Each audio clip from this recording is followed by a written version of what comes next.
Everybody wants success, but everybody's not ready for this one thing that I'm about to let you know. Now check it out. On the road to success, most people stop, quit, and fail because they're so motivated and dependent on external validation, external and extrinsic motivation. What I'm gonna have to let you know is that on this journey, as I'm moving through this portal and I'm starting to realize what you need to be able to do is get so comfortable with yourself that you are able to endure long periods of time of not being understood by anybody that you are expecting to be understood by. You see what I'm saying? That's where the growth happens. It's not even in a level of physical isolation and solitude. It almost becomes a spiritual solitude. You can be in a room full of thousands, hundreds of people who you may have grown up around. Maybe your mother, maybe your father, right? But you're going to feel relatively not lonely. You have to be comfortable being alone. But too many people trade off their authenticity, trade off their realness, trade off the essence that is them, the only irreplicable energy that they have and that they are, and conform that energy to a mold of expectation and sell it off in exchange for validation. Because why? You can't endure that period. See, you have to be able to ride on your own convictions. You see what I'm saying? And know that what's right is what's right. There's too much wrong going on in the world. There's too much wrong going on in the world. And there's a lot of, how do they say, giving out passes and placation and, you know, and allowing of lower degrees of potential to manifest on mass scales. Why? Because most people are just simply lazy, not willing to put in the effort. And then once one person sets that as a precedent and a whole bunch of other people set that as a precedent, it just gets passed on as unconscious habitual mechanisms.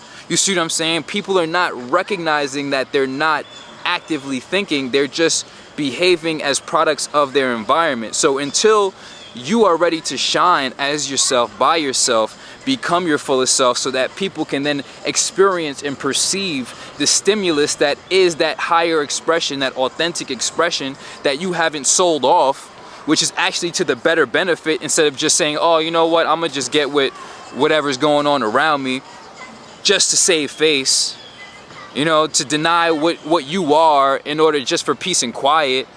You see what I'm saying? You have to elevate. How many people sit in a room? I've been in crazy situations. This is crazy. Hey, ASPCA, don't call my phone. Or child service, don't call my phone. But I've been in some situations where you can't tell me that's the right thing. You can't tell me that that's the best thing possible. And the only reason that that's occurring, these lesser circumstances, or these circumstances that are detrimental to the progression and social psychological development of an individual, you can't tell me that these things aren't changeable and aren't dependent only on your lack of responsibility and your pure selfishness to stay in that lower level of operation. Right? So circle it all back. You have to be able to do what's right, stand up for what's right, be yourself, and stay true to the authenticity that's in you. So many people have been conditioned to live lies, to live quiet lies. Since they were a child, they came out, oh, boom. Then life hit them with a boom, circumstance. And then people told them that they were wrong for even having the heart, the wisdom of ages, the wisdom of 13.8 billion years in their DNA, telling them something's not right here. But then you got mentally conditioned and shifted into a paradigm and programmed to accept what is intolerable or what shouldn't be accepted.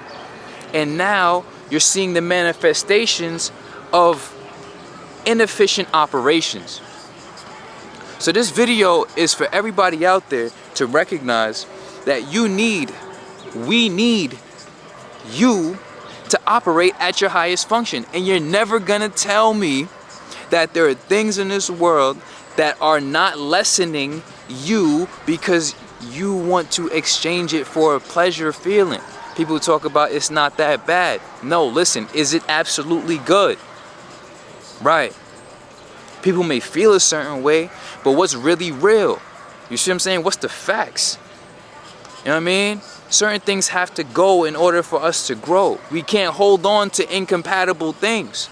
You can't hold on to inconsistent things. You can't hold on and try to have two incompatible realities living. That it requires way more energy, and it ends up becoming strenuous. It becomes strain on the self. Undue, unnecessary strain to hold two realities where two realities don't exist. You feel me? 𝑦𝑊𝑦, your world is yours. The point of this video is to understand, and it's to just get honest. That's what you have to do. So when you look in the mirror and you see that, whoa, like, how did I get here? You have to recognize and change that, and be honest and change that. Stop operating on the acceptance of lower standards that you've been programmed to operate on, and accepting less. The only difference between the people who are on higher levels of operation that everybody admires and respects, right? You may hate on it because it's peeving you that you're not that, and that is attractive, and that just means you're not attractive, right? The only difference between the highly attractive and the generally repulsive is that the highly attractive people choose to not accept what the generally repulsive choose and allow to accept in their lives. So you have to ask yourself, what are you allowing and what are you accepting that's lowering your degree, yourself? Right. Stand up for what's right. Do what's right. Be that individual that people need to see. Stop trading off your authenticity for validation. I'm okay with myself, and that's why I'm going far. That's why I'm going far. And that's why I'm going to inspire people, and that's why I do inspire people, because there are people who are in their heads, getting in their own way, blocking their own blessings by conforming to a standard that everybody knows we don't really want to accept. But nobody seems to have the courage to be themselves, their actual selves. People want to say that they're drinking alcohol because they need to be themselves. You're not being yourself. You're actually running away from yourself. You're smoking weed. Oh, I just want to do me. I want to be me. No, you're actually hiding from yourself emotionally. You don't know how to feel your own energy. So what you need to do is come up with a pseudo state of consciousness shift, right? So that you can avoid how you really feel. How about you lean into how you really feel, get okay with that for a long, extensive period of time, and don't care if anybody validates that, and know that if you have good intentions, and that's all you need in this world, and share that with the world. Vibration, bro. Vibration is action. You can't talk about vibration and without any action. Facts. Vibration is literally activity. So you better get active. You better start vibrating. And if you are vibrating, because we all are vibrating, it's like, what are you vibrating? How are you vibrating? What type of activities and motions are you setting into the ocean that is the universe? Hey, 𝑦𝑊𝑦, your world is yours. Consider vibrations raised. Get your mind right. Get your body right. Get your spirit right. Become that higher level of you. I don't know why you're denying yourself that existence. Why? Why are you accepting less from yourself? Look at, you know. Stop intellectualizing this shit and let's just get it done. Consider vibrations raised. I love y'all. See you on the other side, gang.